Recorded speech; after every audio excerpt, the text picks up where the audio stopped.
All right, fans, here we go with our main event of the evening. 12 rounds of boxing for the WBO Super Middleweight Championship of the World. And now, ladies and gentlemen in attendance and boxing fans joining us around the world from Cardiff, Wales, it's showtime! Introducing to you first the challenger on my left. He is fighting out of the red corner. Entering the ring wearing silver trunks with black trim, he joins us from Ozark, Alabama in the United States. He weighed in at the limit of 12 stone, or 168 U.S. pounds, with a record of 25 wins, 2 losses, and 1 draw. He has 18 wins coming by way of knockout. Currently ranked the number 9 contender by the WBO. Please welcome the challenger and the 2-time WBA Super Middleweight Champion of the World, known as the Hammer from Bama, introducing Byron Gator Mitchell.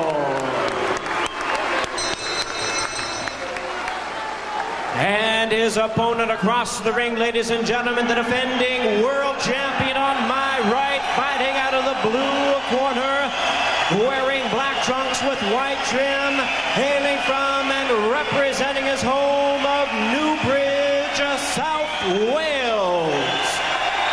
He weighed in at 11 stone, 13 pounds, 167 U.S. pounds. He is undefeated in his campaign in the ring with 35 wins, no losses, 28 wins coming by way of knockout. Ladies and gentlemen, tonight he is making the 13th defense of his title.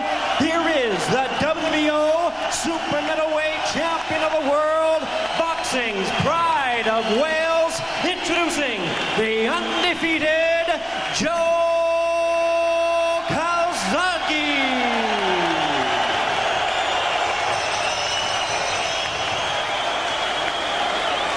Once again, our referee in charge, Dave Parris, now to give instructions. 12 rounds of action schedule. I'll give you both instructions in the dressing room. Remember, boys, break when I tell you to. Defend yourself at all times. Shake hands, boys. Good luck to you both. Although it doesn't always work out, this one has the makings of a very competitive fight. Calzaghe very aggressive. Mitchell doesn't run. Calzaghe probably has more in his arsenal.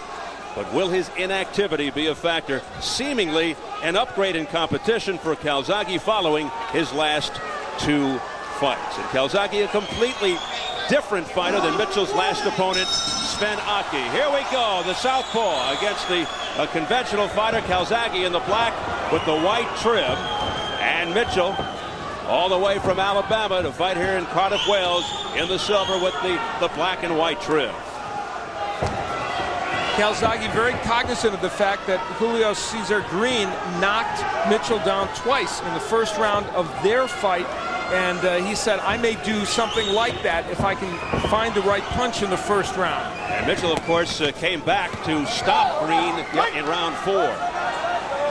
Known as a comeback fighter, a resilient fighter, but the Welshman, an awkward southpaw to deal with, and that is a push. Calzaghe has never been down in his career. He slipped on one of the advertisements. Calzaghe throws a lot of punches, a game predicated on aggression. Digging to the body there with the left hand. Now uppercuts. And back comes Mitchell with a flurry. Calzaghe fast and strong, and now, while it's not a major attribute, has exhibited one-punch power in the past. But his trademark is his work ethic. Yeah, he throws lots of combinations. One of the problems Mitchell has sometimes had is when you throw combinations at him, he will just go into a cocoon and not counterpunch and not do anything. And he told us before this fight he's worked very hard not to do that against Calzaghe. That would really put him in a deep hole in this fight. That's right. Mitchell, historically not a fast starter, but he's been training to start faster. 2 good left hands by Calzaghe. But Mitchell is tough, determined, durable. Calzaghe continues to score. Calzaghe is squaring himself up to Mitchell. He's doing one of the things that I mentioned to Keys he shouldn't. There you see him. He's standing square up, and he is potentially going to get hit with a counter punch. Mitchell very hittable. That's on display here as Calzaghe looks to end it in the first round.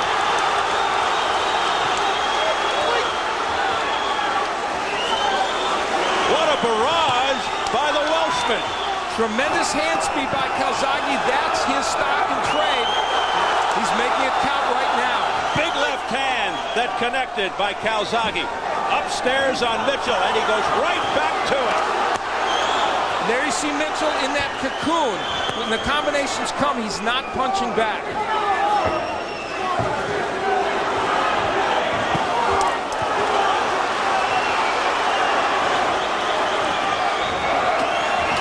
Another left hand by Calzaghe, right on the nose. This must feel like an extremely long round for the American. Now a right hand up top by Calzaghe. You're going to hear some kind of a roar when the bell sounds.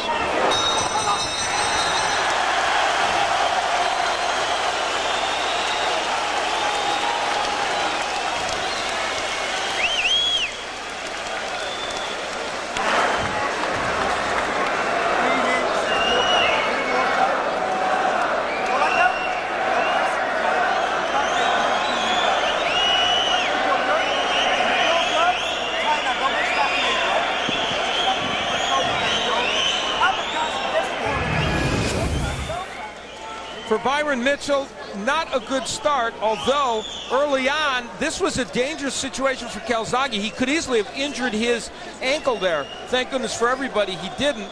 And after that, the rest of the round went very well for Calzaghe. Mitchell taking a lot of punches, and one of the things about Calzaghe, and you see it here, a variety of punches. Yes, they're kind of wide, but he always mixes in the uppercut and some pretty good left hooks. Those are very wide punches, and they shouldn't all be landing against Mitchell. Calzaghe dominating the opening round, and it's funny, he said he'll use his boxing skills more, which he feels doesn't get enough credit to open up his opponent, but he went right to town.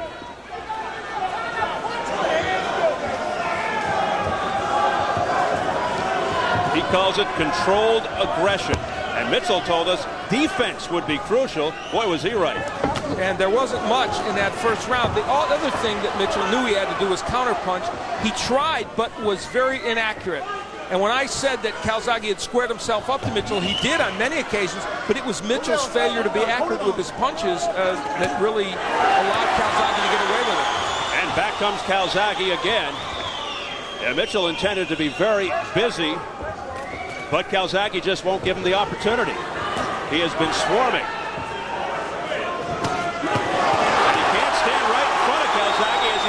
There's not much movement side to side by Mitchell. And he is not a fighter that's known for that kind of lateral movement. So, and in this tiny ring, we shouldn't see too much of it. So he's going to have to live or die on his power, which, let's remember, can show up later in a fight like it did against Frankie Lyles. And there's good body work by Mitchell. So as bad as Mitchell. Oh, wow. Down goes Calzaghe for the first time in his career, and he gets up in wobbly fashion.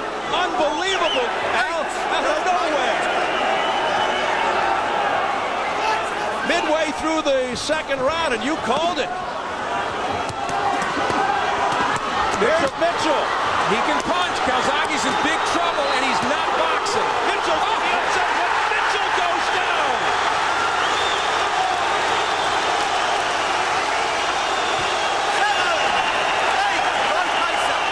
A second round right out of Hollywood with a minute to go in round two. A flash knockdown. Mitchell got up quickly. Two knockdowns in this second round. First Calzaghe for the first time ever, and then Mitchell for the fifth time in his career. Unbelievable action. Oh, what a shot by Calzaghe. And what has to be a candidate for round of the year. We expected a quick start, but nothing like this. Non-stop action. Calzaghe's throwing and missing a lot of punches, though. He has to be careful. It's all over. Dave Parris has stopped the fight near the end of round two. As Mitchell bounced off the ropes, he says he's seen enough, and Calzaghe wins in a wild affair. Well, there will be some second guessing of that stoppage, to be sure. Number one by Mitchell. Yeah. You see his reaction. He's upset. He had been stunned, there's no question. And, you know, you see Mitchell there while he was distressed. He's one of the more stoic people you'll bump into. And after this wild second round, you'd think there might be more complaints, but he's not complaining that much. We'll see. Yeah, well, now he is. This is the first time this has ever happened to Joe Calzaghe as an amateur or pro. Gets nailed with a quintessential right hand from Byron Mitchell, and he can punch with that fight. He gets up, shows a lot of grit and determination and a lot of composure in many respects by coming back.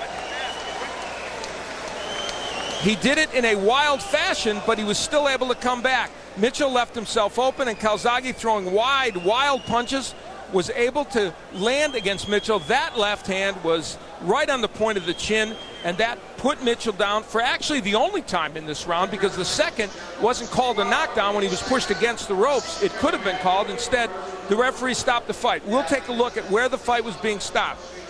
Mitchell hit with some major shots here. There's no question about that.